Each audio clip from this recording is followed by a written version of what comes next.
Welcome to Carol and Gary's See America Tour. Hello again, everyone. Well, I have to tell you, I feel like I have egg on my face. I am totally embarrassed. We are now at Zion National Park in Springdale, Utah. When we arrived here Saturday, June 29th, the desk clerk said that we did not have reservations. I assured her that we did, and I told her that I had a confirmation number on an external hard drive in the motorhome. And then she said, "Hold on a second," and looked ahead to the next day's reservations. Sure enough, we had 2-day reservations beginning on Sunday, June 30th, not Saturday, June 29th. She was fairly sure that she did not have any available campsites for the night, but as I pleaded with her just to give us an electrical connection, she finally said that she did have one space that they'd like to keep in reserve, and that I could have that. Whew! Crisis averted.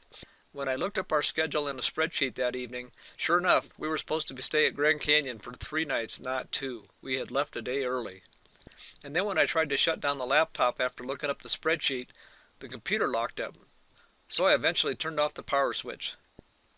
The next morning when I went looking for the schedule spreadsheet on the laptop, the file was missing. Completely gone. Gaining one day at Zion National Park didn't seem like much at the time, but on our first trip to the park we were completely blown away by how beautiful it was. Zion Canyon Scenic Drive cuts through the main section of the park. All of the beautiful rock formations start at eye level and go up, where at the Grand Canyon you look down into distant canyons. In my opinion, Zion National Park is a much more spectacular park than the Grand Canyon.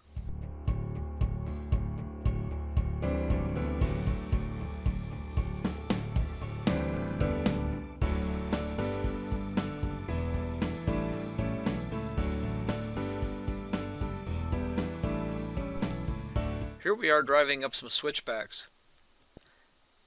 At times there are tall rock formations on both sides of the road.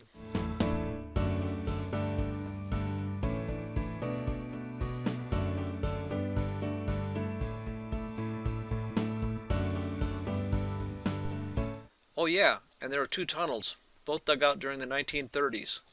This one is unlighted and 1.1 miles long. It leads to the east entrance of the park. If you enter the park in a large motorhome like ours, they have to stop the traffic from the other direction temporarily so that you can drive down the middle of the tunnel. It costs $15 for a permit to stop traffic, but apparently the permit is available from employees at the entrance to the tunnel. My motorhome is 12 feet tall. Can you see where the 11 feet 4-inch clearance on the sides might be an issue?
We saw several formations like this.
And then I spotted a bighorn sheep on the ridge above us. By the time I got the camera set up, there were 3 of them.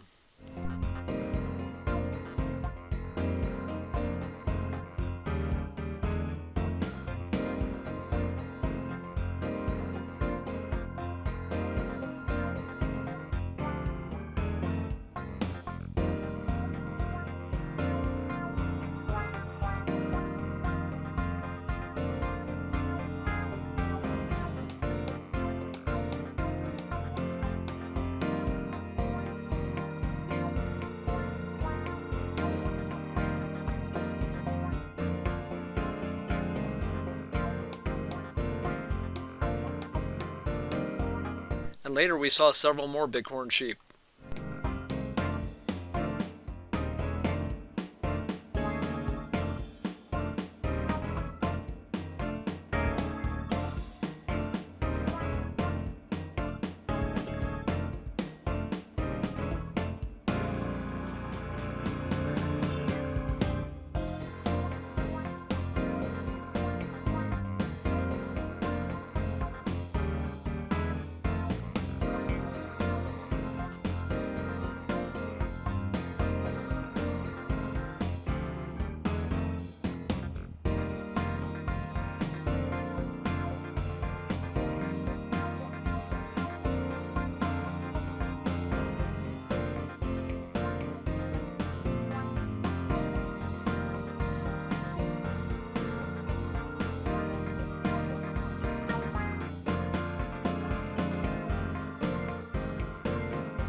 We left Zion National Park on Tuesday, July 2nd and drove 90 miles north to Bryce Canyon National Park. Don't worry, I checked the departure date just to be sure. Bryce Canyon is known for its crimson-colored hoodoos. Hoodoos are tapered, conical-shaped rock formations. Hoodoos exist on every continent on Earth, but Bryce Canyon National Park has the largest concentration of hoodoos found anywhere. A hoodoo is formed by the combined forces of weathering and erosion. Bryce Canyon has thousands of hoodoos in all shapes and sizes. These columns of rocks are protected from erosion by a harder cap rock called dolomite, a unique form of limestone reinforced by magnesium. Alternating hard and soft layers erode at different rates, a process known as differential erosion, which causes the buried hoodoo shapes. As the softer layers continue to erode, the hoodoos will eventually collapse.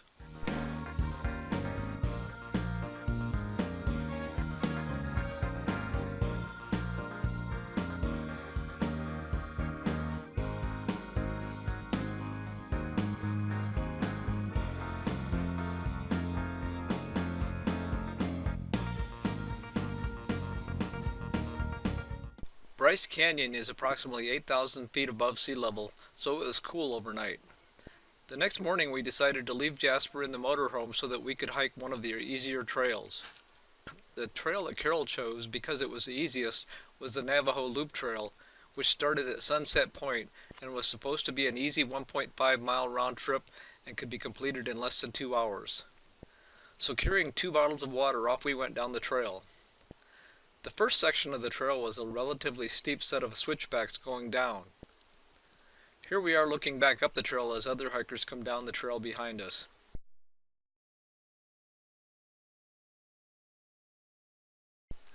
At the bottom of the switchbacks there was a steep crevice between the hoodoos.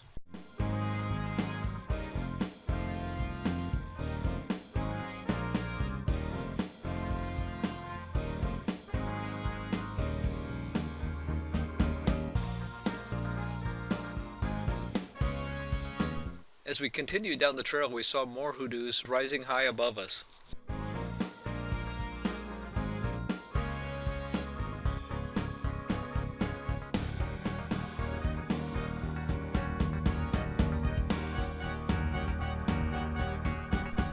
When we reached the point where we should turn and go back to the beginning, a sign said that the trail was closed and that we could be fined if we continued.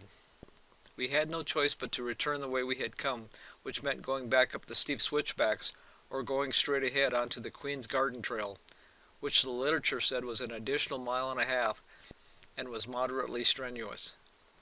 We decided to take the Queen's Garden Trail.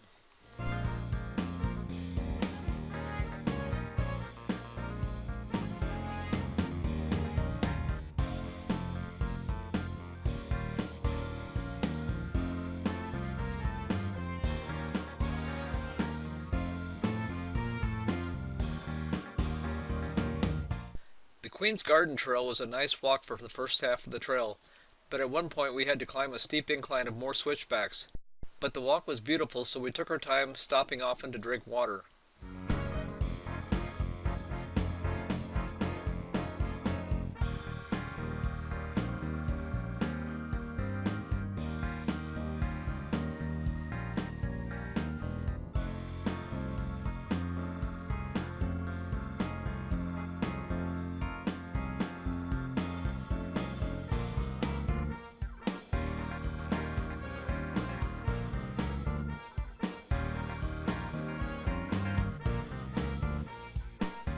At the end of the Queen's Garden Trail, we were half a mile from the beginning of the Navajo Trail where we had parked.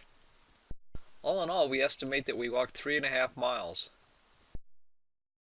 After our walk, we drove 10 miles through the park to see the Natural Bridge. At the Natural Bridge, we were 8,627 feet above sea level.